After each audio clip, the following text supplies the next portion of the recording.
On April 29th, 2020, Monica and I sat with President Nelson, President Oakes, President Eyring, Elder Holland, and Elder Johnson in the church administration building. We accepted an offer to serve as the president of BYU Hawaii. From that moment, I have sought to discover my purpose and what I need to work on in this role. For me, the discovery process begins with my personal connections to Laie and this university. I want to tell you a little bit about that. After the lands here in Laie were purchased, faithful saints from around the islands began gathering. My fourth great-grandfather, Kaleohana, was one of them. Kaleohana was of royal lineage and was highly educated in Hawaiian and Western knowledge. Kaleohana met Elder George Q. Cannon and was baptized in the summer of 1851. After his baptism, Kaleohana accompanied Elder Cannon to the other side of Maui, beginning a lifetime of missionary service. He used his language skills to teach Elder Cannon how to speak Hawaiian. His education in the Hawaiian oral tradition made him a powerful speaker, and his noble lineage allowed him to facilitate connections for the missionaries wherever they travel. In 1865, the Kaleohana family moved to Laie with many other church members to establish an agricultural colony. Kaleohana and his wife Kahanui frequently hosted newly arrived American missionaries at their home in Laie to help them learn to speak Hawaiian. During his time here, Kaleohana became the Hawaiian monarchy's primary contact within the church.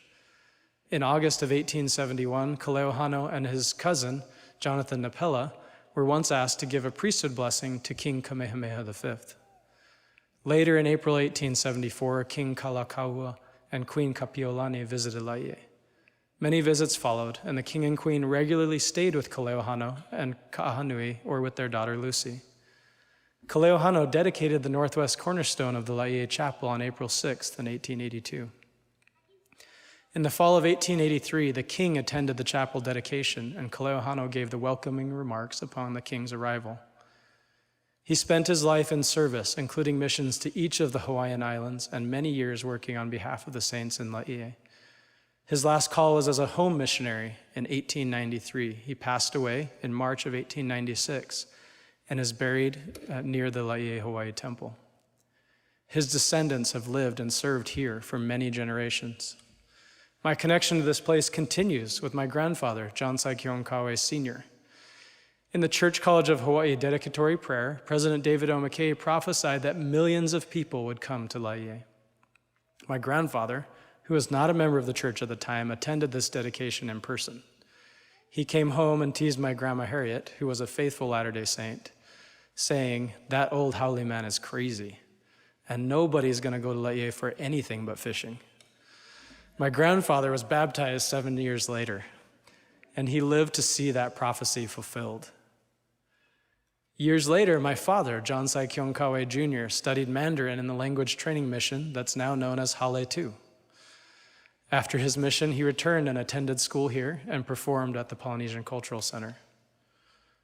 On July 1st, 2020, Monica and I, John Saikion Kauwe III, and our 5 children began our chapter of this story.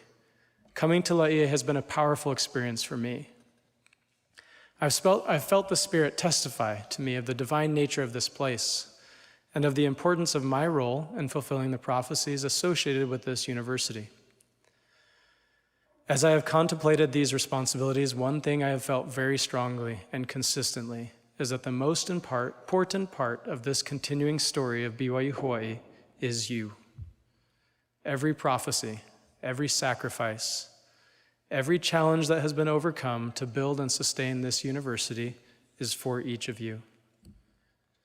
This university exists for your secular and spiritual education, your development as a leader and disciple of Christ, and your future success in building your family and your community. This unique heritage and legacy now reside in and depend upon you.